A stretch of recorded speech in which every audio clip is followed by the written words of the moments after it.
আল্লাহর রহমত আমরা আছি, থাকবো, তবে বাংলাদেশকে ভালোবাসি।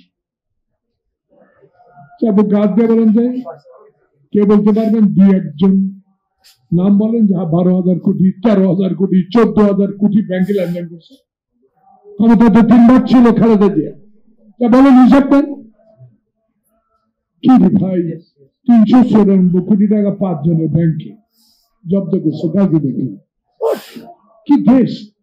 গরিবের অর্থ এইভাবে পাচার করে বাংলাদেশকে মেধাশূন্য করে, বাংলাদেশকে সে ভারতের কিছু কুচক্রী মহলের চক্রান্তে বাংলাদেশকে মেধাবিহীন করে এই হিন্দুস্তানের লোককে চাকরিতে পুনর্বল করা যে পরিকল্পনা হাসিনার ছিল, আল্লাহ পাক ছাত্র জনতা বৈষম্য বিরোধী আন্দোলন তারেক রহমানের সমর্থন আল্লাহ পাক হাসিনাকে বিদায় করে দিয়েছে। এখন আল্লাহর রহমত ইনশাল্লাহ এই মেধা তালিকার লোকে বাংলাদেশে যাবে।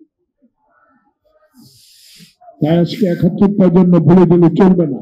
দেখেন কালকে প্রচুর, আমি সমালোচনা কারো করতে চাই না, কিন্তু আমার আবেগ বিবেক একজন ছাত্র কর্মী হিসাবে, স্বাধীনতার যুদ্ধ হিসেবে আমার কষ্ট লাগছে। কালকে না পরশু একজন আমেরিকান গোয়েন্দা সংস্থার প্রধান একটা মিটিং এ এসে এক পরিকল্পিত সাংবাদিকের প্রশ্নের উত্তরে আমি আজকে উল্টা প্রশ্ন করতে চাই, যখন আপনি হিন্দুস্তান ভারতে, তখন নাগপুরে আগুন কেন?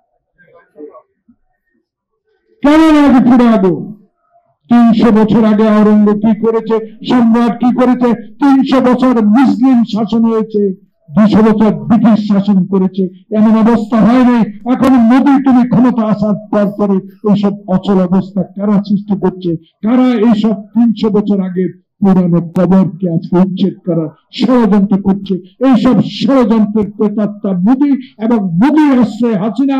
হাসিনা আবারও বাংলাদেশে এই আমার ডক্টর ইউনূস সরকারকে অস্থিতিশীল করার একটা প্রয়াস ইনভেস্টিগেশন। তাই আপনাদের কাছে আমাদের অনুরোধ থাকবে, ইম্পেরিয়াল গভর্নমেন্ট সমালোচনা হবে, আলোচনা হবে, এটাকে আপনার মনোবল হারাবেন না। কারণ তারেক রহমান স্পষ্ট বলে দিয়েছে, আপনারা হারলে বাংলাদেশ হারবে। আপনারা হারলে জাতীয়তাবাদী শক্তি, যারা হাজারো মামলার আসামি, যারা আয়নাঘরের জীবন কাটিয়ে আসছে, কোন মতো বেঁচে আসছে, যারা ইলিয়াস আলীর মতো, সফিয়ালের মতো লোকের আত্মা এখনো আমরা মানুষ তাকে জীবিত খুঁজে পাই নাই, তারা কষ্ট পাবে। যদি আপনারা নিরাশ হওয়ার পরিকল্পনা আপনাদের আশেপাশে কিছু লোক করছে, এদেরকে সতর্ক করে দেন, মোবাইল করে দেন। একটা তো প্রমাণ করতে পারতেন হাসিনা পরিবার একটা লোককে গ্রেপ্তার করে, আশ্বস্ত করতে পারতেন, আমাদের বিশ্বাস আনতে পারতেন।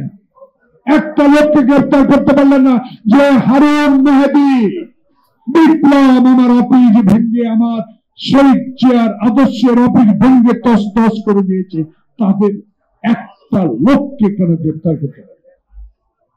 চেষ্টা করলে তো সফল হতো। তাহলে কিছু একটা নিহিত আছে।